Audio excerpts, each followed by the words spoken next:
So welcome, everybody. Welcome to this devotional presentation as we honor and celebrate the mortal life of Kevin Locke.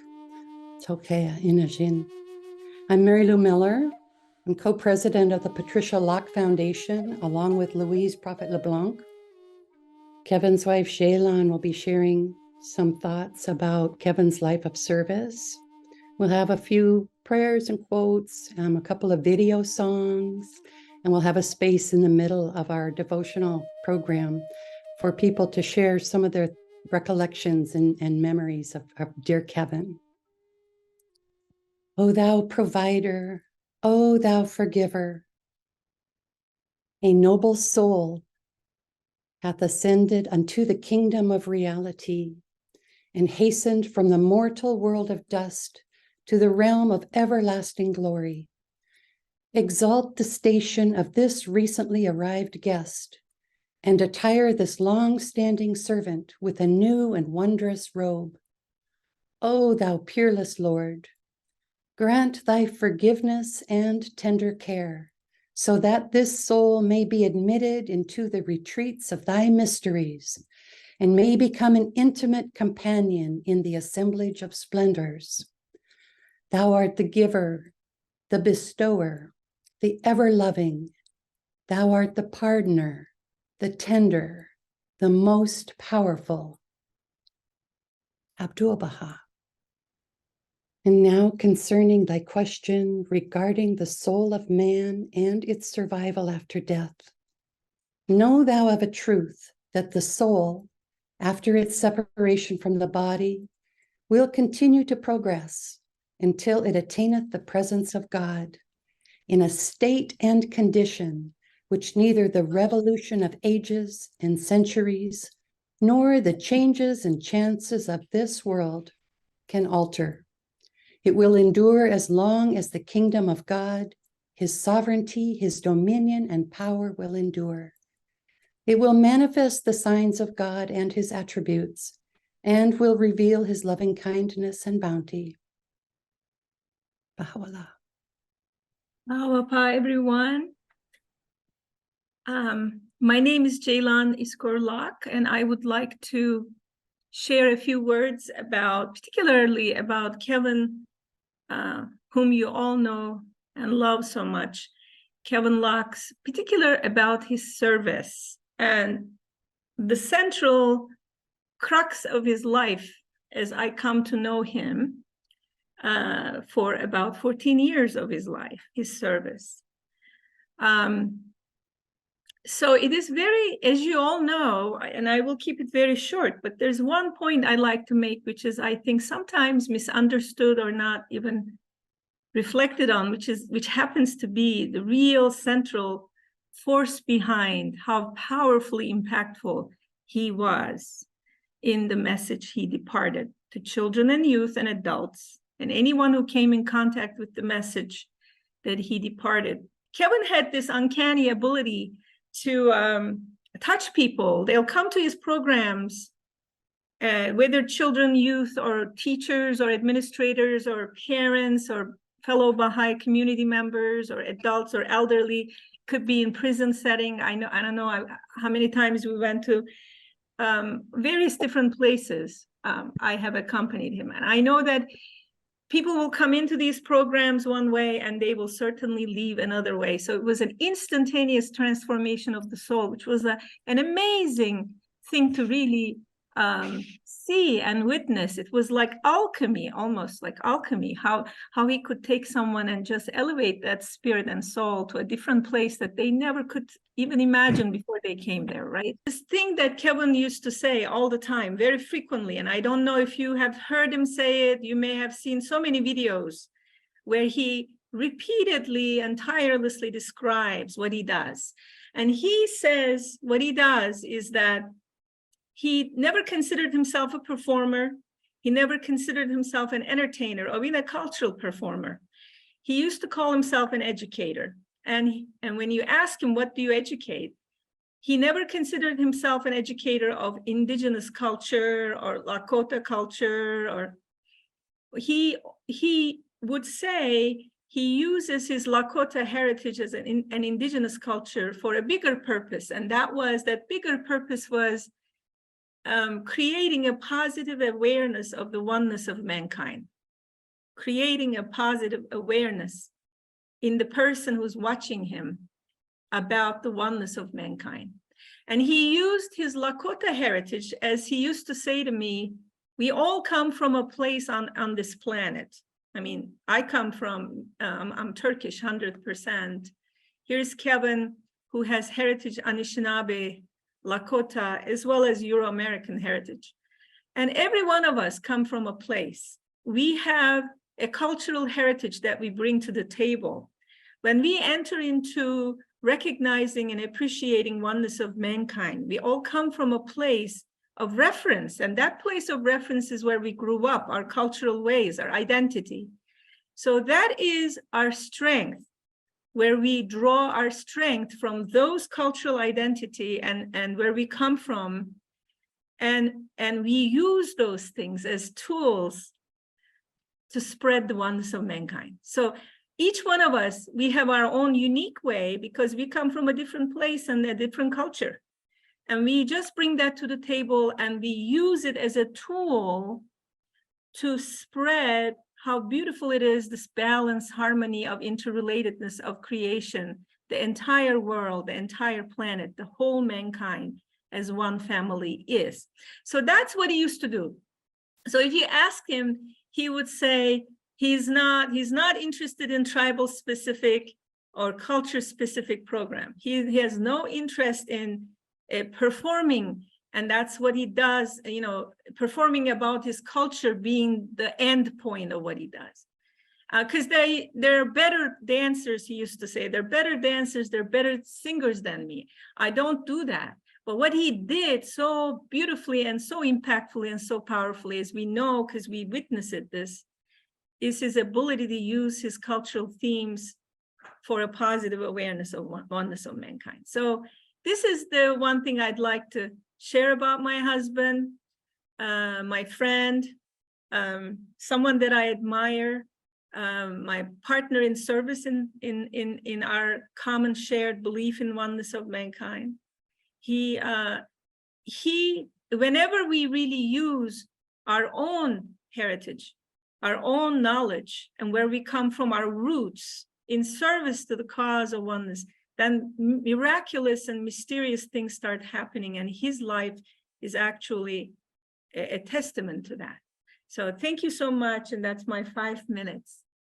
Thank you, Jaylan.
O Great Spirit, whose voice I hear in the wind, and whose breath gives life to all the world.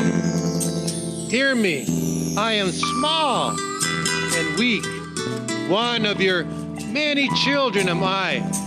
Let me walk in beauty and make my eyes always behold the red and purple sunrise. Make my hands respect the things you have made, and my ears sharp to hear your voice. Make me wise that I may know the many things you have hidden in every leaf and rock. I seek strength, not to be greater than my brother, but to fight my greatest enemy, myself. Make me always ready to come before you with clean hands and straight eyes, so that when life fades like the fading sunset, my spirit may come before you without shame.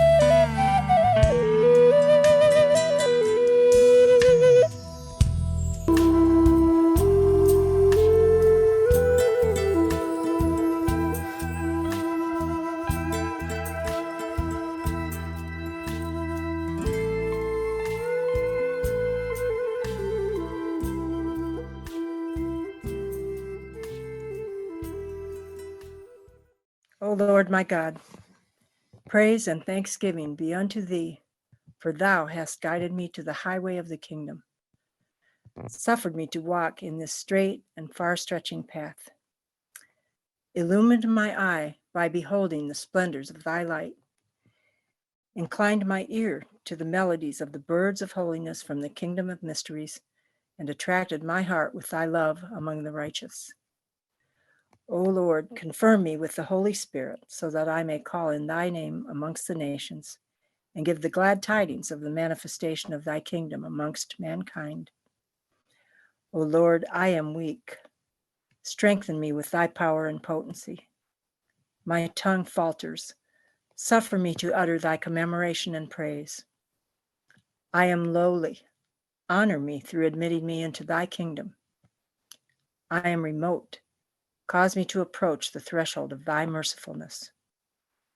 O Lord, make me a brilliant lamp, a shining star, and a blessed tree adorned with fruit, its branches overshadowing all these regions.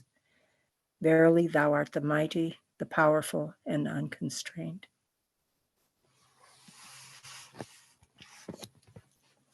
Thank you so much. It was one of Kevin's favorite prayers. Yep. So at this time, I'm going to stop my share, and we'll just have a few minutes for maybe a couple of people that would like to share recollections, their thoughts, remembrances of Kevin. Since I'm still unmuted, there's so many. I wouldn't know where to begin. So Linda, do you want to share one? And then Jerry and Diane? And then I wonder if, Kay Larson, do you have a story? Okay, go ahead, Linda. You know that turquoise shirt that was on the very first frame, and it was on a minute ago? Through some messenger chats 3 or 4 years ago, he offered to send me that shirt because I inquired about the shirt. He offered to send me that shirt, and so I wrote back, "It's nice of you to offer to give me the shirt off your back." So we had a funny exchange about that, and then he gave me a way to order it. But that was just one of many silly things. Thank you. Oh, So many, though. that's Thanks. wonderful. There is Yes, also- Jerry and Diane Henriksen here. We had the bounty of one day I was in the office and having the usual hectic business. I was in the BIA office in Fort Yates, And this young man came in and he had a fairly routine request. He was helping his mother with her land issues and he needed some information. So I got him the information he needed. And he went on his way. And I went home that evening, and on reflection of my day, I said to Diane, I said, I just met a person who is a Baha'i. And over the next couple of years, we got to know Kevin, had his family over for dinner, and it was obvious immediately that he was so spiritually attuned. I mentioned the twin messengers, and it was like he zeroed in. And anyway, I just wanted to share that. I used to invite Kevin often to come to East Coast. I was involved in a different school system, and he wanted so much to perform for the high school or elementary school kids. So I had many opportunities in his younger days. I'm talking about 40 years ago, almost 20, 30 years ago. I don't remember. But there was a period of time that he and his wife, Taharis, served as a board member, and I had lots of opportunity to meet him for those trips and activity. I love Kevin. I remember in New York City, we had so much problem to find a parking for his car, and we worry about if they would break in and steal some of his stuff. So I have to move some of his stuff from the car to my apartment. And when he was leaving, we have to bring it back to his car. So believe me, at my old age, I have witnessed and I have lost many friends. But Kevin was one of the few that really, really touched my heart. He was very untimely. He had many more years to live and to serve. And my heart goes to his wife and his daughter and his sister and the rest of the family. God bless his soul. Thank you so much. Bronwyn, did you have something to share? Yeah, this is Riaz. Oh, I just sorry. wanted a quick, like a little comical thing about him, more like his mother, but I can't remember the year now. We both, my wife and I both met through Kevin. He's our matchmaker up on Standing Rock. But anyway, years ago, I remember the BBC coming out to the reservation, to the Standing Rock reservation, and Kevin, I went with Kevin, his mother, and him, and we were to meet them, the reporters at the Prairie Knights Casino, and after the meeting, I waited aside from the meeting, and after the meeting, coming back. Patricia said very fun,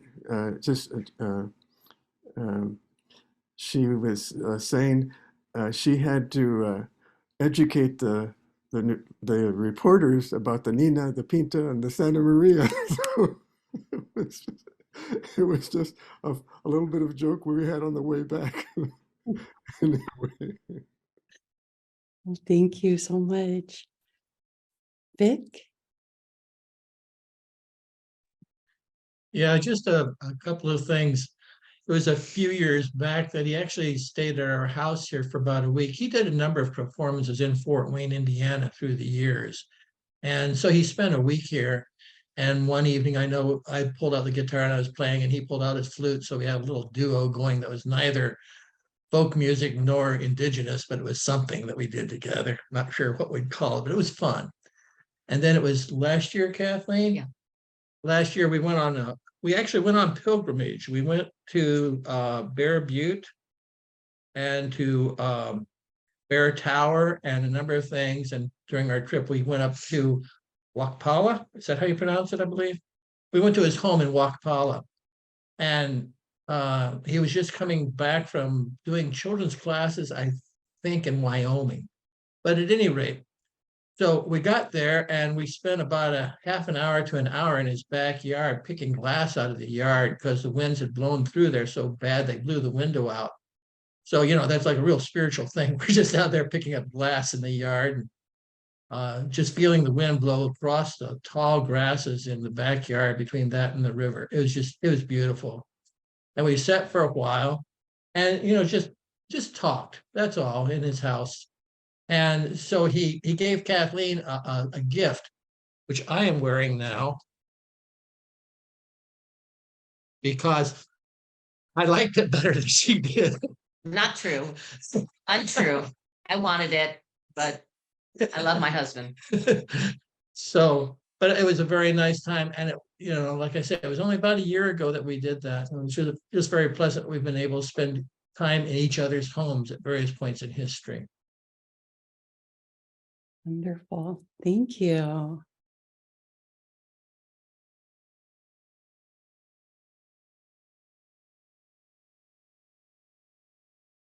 Hey, Larson, did you have a story to share?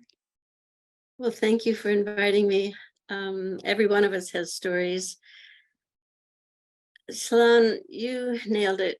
You captured everything that any of us could say about Kevin in the words that you shared about his emphasizing the oneness of mankind and bringing that to our awareness in so many beautiful ways. There was no place on earth that was too remote for Kevin to travel, including I'm in Wrangell, Alaska. We're on an island, and he came one year here in March, but he had gone to Metlakatla, Ketchikan first, and then Metlakatla. Metlakatla is an Indian community, indigenous community, where he had performed, and he was supposed to come here next, but the weather was horrible. It was snowing and really stormy. So he had to, I think, get up at like 5 a.m. and take a fishing vessel from Metlakatla to Ketchikan. And then by jet plane from Ketchikan, he overheaded Wrangell, which is really unusual to go to Petersburg. Petersburg is the one that gets snowed in all the time. But he overheaded Wrangell. He went to Petersburg. The Baha'is there picked him up, drove him to the end of the road. He caught another little fishing vessel and made it back to Wrangell just in time. He got there, feet on the ground, dancing right at the time that he was supposed to perform at the high school. And, you know, indomitable in terms of travel, anything will do. And just to get there, to be with those kids, that was his goal, and he fulfilled it. Love him.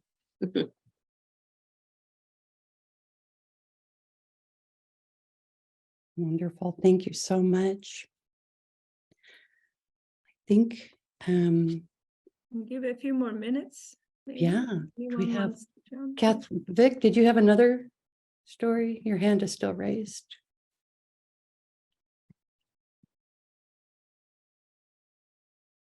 Anyone else want to share a story or recollection of Kevin?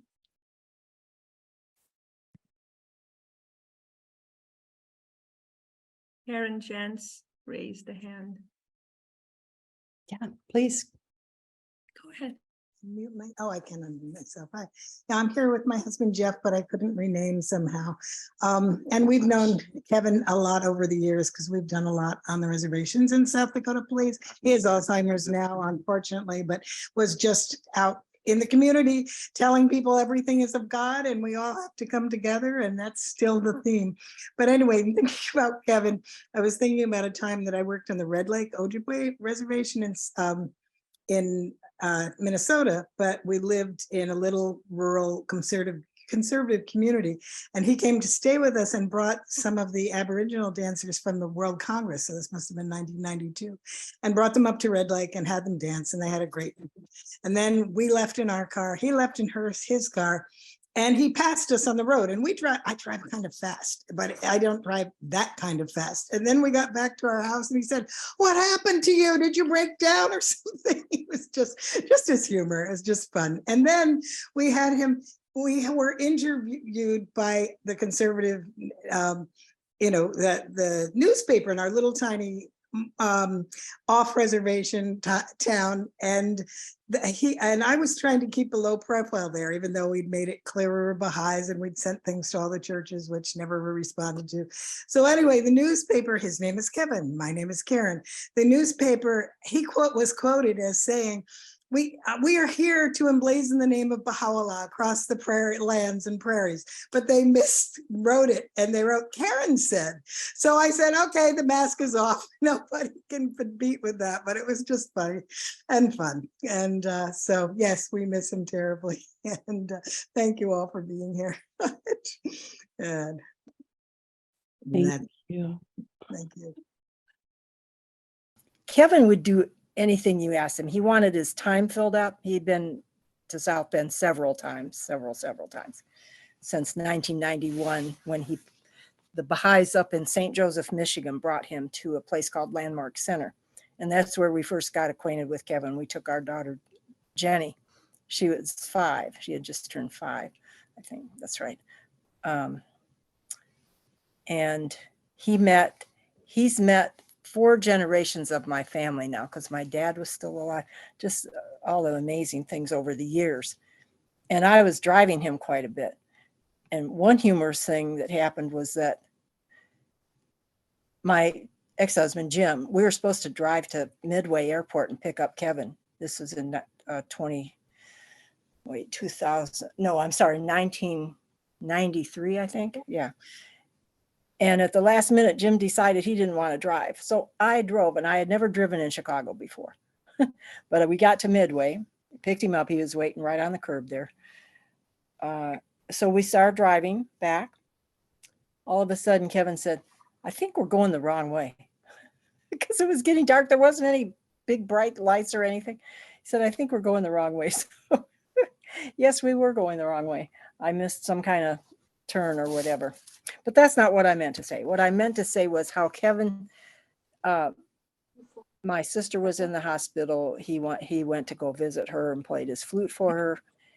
He and Jaylon and Patricia was just a couple months old, went to see my daughter, who was in a rehab place in Boca Raton. And when I knew how close it was to where they lived, they went to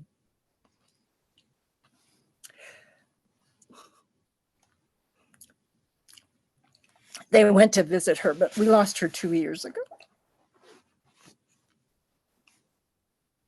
And then Kevin participated in a memorial we had for her the next month, August of 2021. And this is the picture. I don't know if you can see this or not. Well, that's Kevin and Jenny. Beautiful. He's got that Rio t-shirt on. I also have some real cool footage of an event he did at Notre Dame. The Potawatomi drummers came to play for him at IUSB here. And then he was coming back, I think the next month, and he asked them if they'd like to come there. They did, but the stage was so shallow that they couldn't do it. So Jaleh Dashti Gibson, I don't know if she's on here. She's in Maine now. They arranged he could do it out in the hall. So I have some footage of this that a Baha'i from Warsaw taped. I was talking to Steve Sarowitz actually about that, about making some kind of using that somehow. But the kids were all lined up, and yeah, they did a round dance. It was fantastic. I have to show it to Jaylon, you sometime. We'll figure out a way. We should. Come to South Bend. Come to South Bend. Wonderful. Thank you. 021489. You've got your hand raised. I don't know your name. Yeah. That's Sid Korn, Oh, Nancy. Sid. Yes. Change her name. Oh my gosh. But Kevin traveled around. He came to the coldest city in the world, Yakutsk, Siberia. And we went out to a village, him and his daughter, with the Yakut indigenous people, and it was amazing. I also saw him, Metlakatla and other places. He was just amazing wherever he went.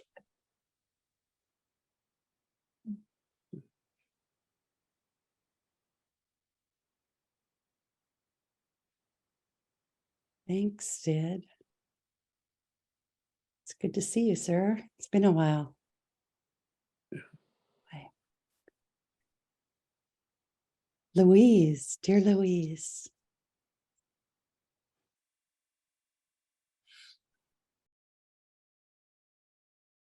You're on mute.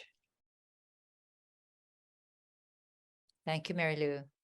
Oh, it's so nice to see everybody, all the friends, all of us who just simply love this human being who believed in oneness. And that's basically what this conference is all about, is the common good.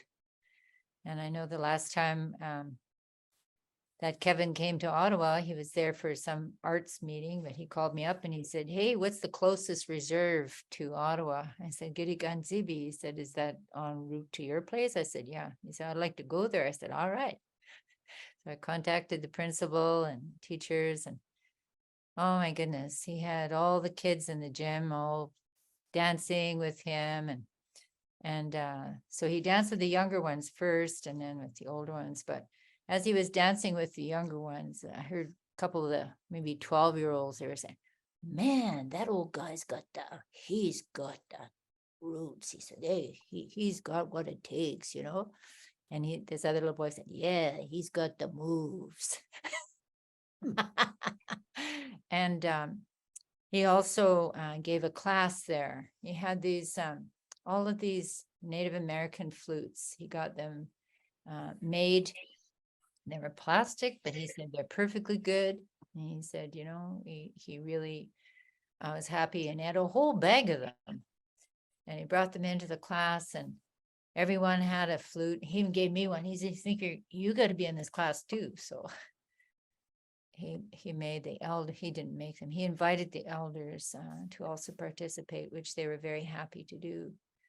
And so he had us all there playing flute. And it was so sweet because at the end of the class, you know, I think a lot of these children, they certainly can't afford to buy their own flute. But this one little boy, he said, Mr. Locke, where do we put the flutes?" He said, "That's your flute, and you have to play it." And so I was just recently in touch with a teacher whose class that was, and she told them when he passed last year, she told her class, and they had a little ceremony, a time of quiet to remember this gentleman, this loving man, this amazing human being who really, truly was one of the oneness. He was one of the oneness of humanity. I miss him a lot. I love him. Thank you so much. Well, friends, I think we're going to continue with our devotional presentation. We've got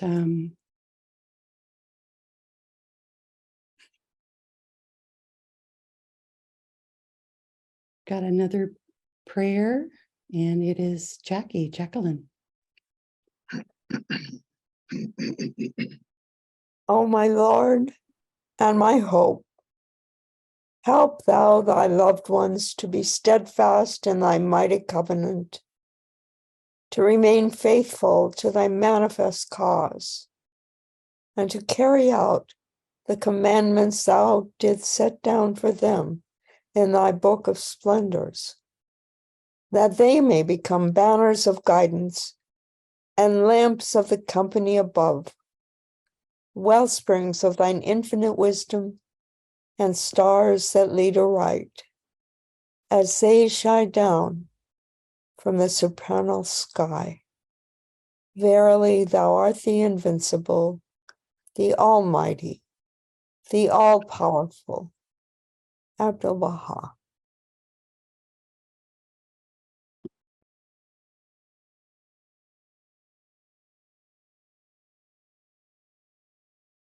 This is another of Baha'u'llah's writings. It starts out, "Oh my brother." So Some of my friends have thought that it was a native prayer. So we've set it the best that we could in that direction.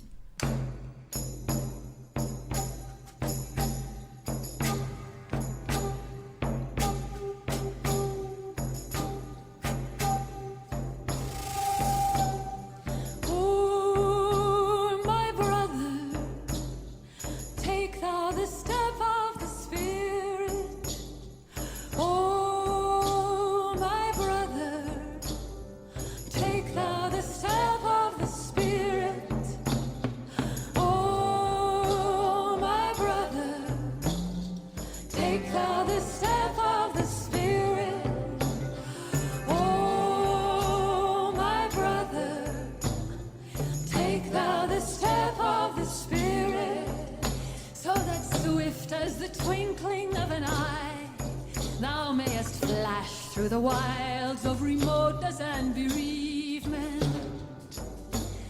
attain the Rizwan of everlasting reunion,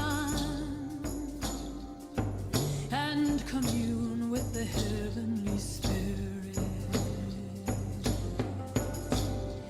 Oh, my brother, take thou the step of the Spirit.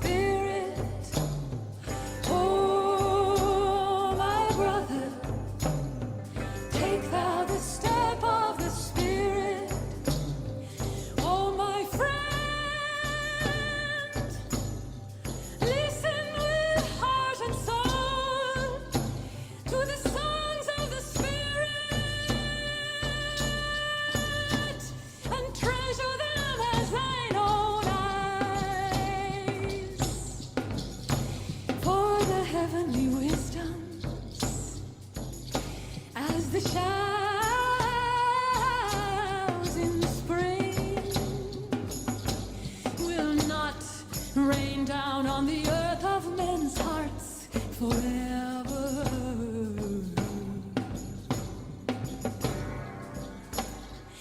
Oh, my brother, take thou the step of the Spirit.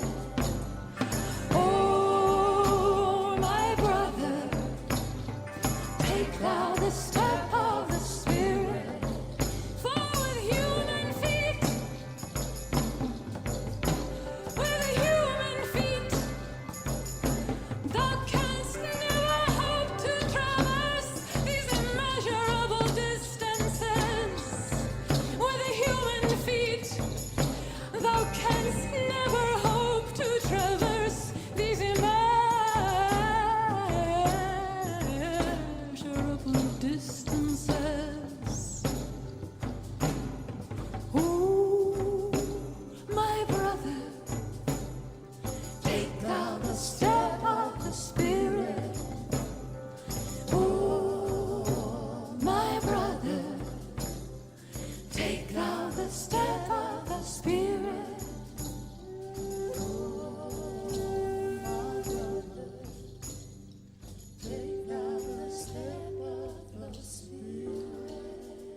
Oh God, educate these children. These children are the plants of thine orchard, the flowers of thy meadow, the roses of thy garden. Let thy rain fall upon them. Let the sun of reality shine upon them with thy love. Let thy breeze refresh them in order that they may be trained, grow, and develop, and appear in the utmost beauty. Thou art the giver, thou art the compassionate. Abdul-Baha.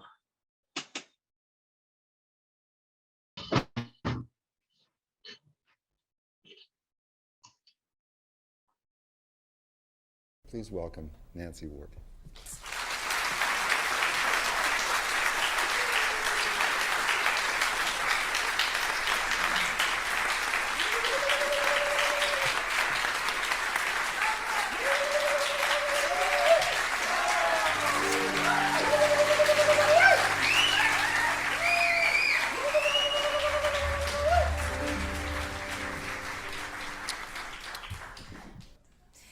The first song is the words of Chief Seattle, who gave an address to the white governor in 1853. These are his exact words as translated. He was afraid that his people would be wiped out, and he gave a warning. He said, "Be kind to my people." And he warned that no matter how many were wiped out, their spirits would always be among us.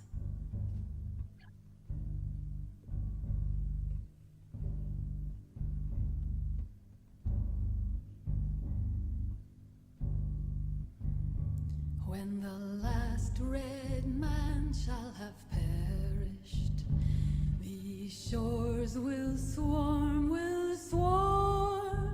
with the invisible dead of my people, the invisible dead.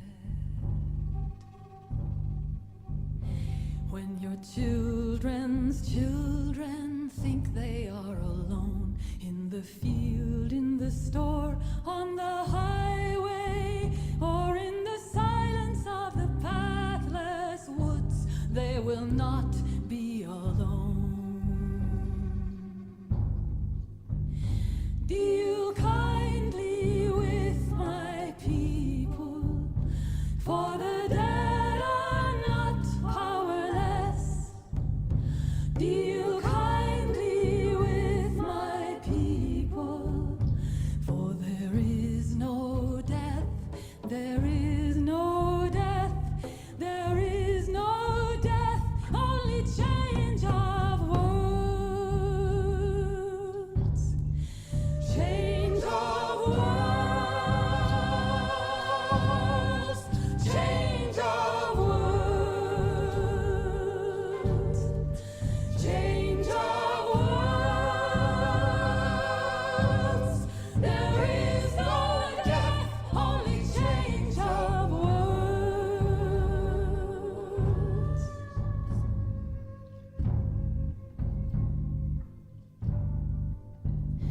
When the streets of your cities are silent, and you think them all deserted, they will throng with returning hosts that love this beautiful land.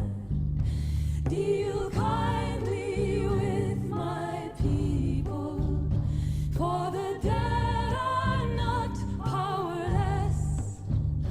Deal kindly with my people, for there is no death, there is no death, there is no death, only change of words.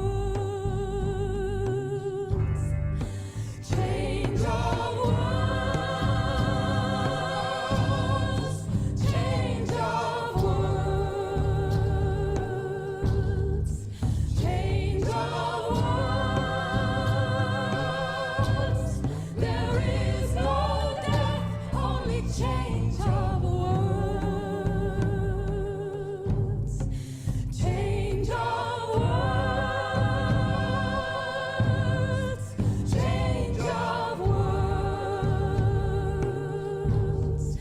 change of words.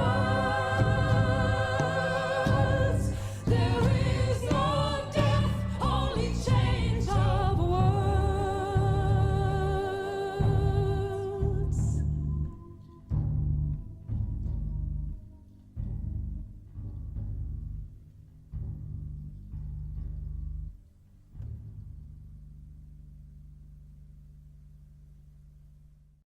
Dear friends, we've got another video, but just to thank everybody that was participating today. And I just wanted to pause for a moment before we have our concluding video, just to kind of let us have some reflection time for just a moment, thinking about the words and the prayers and the songs that we've heard.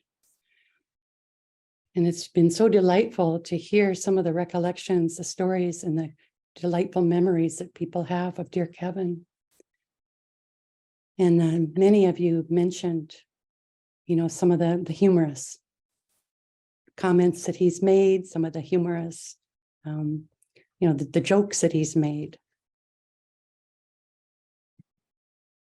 So we're going to end on a fun note here. I'm rolling as well. Just clap it, or? That's fine. Okay. Wizard of Oz, take one.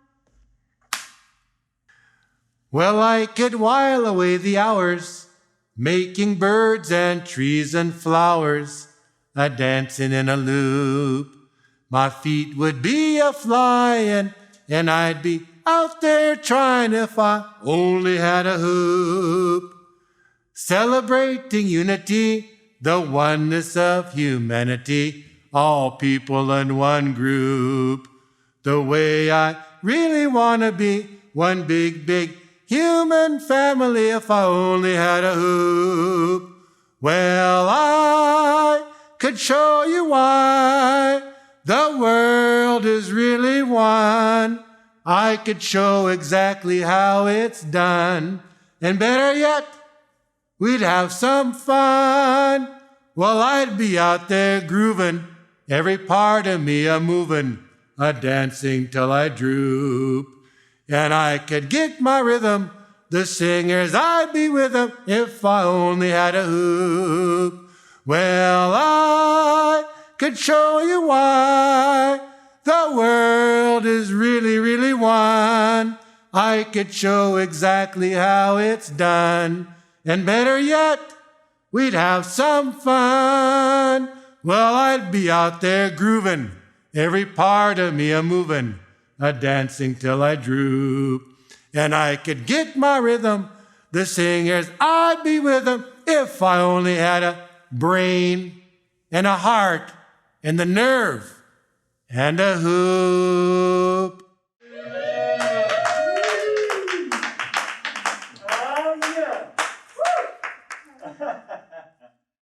That's beautiful.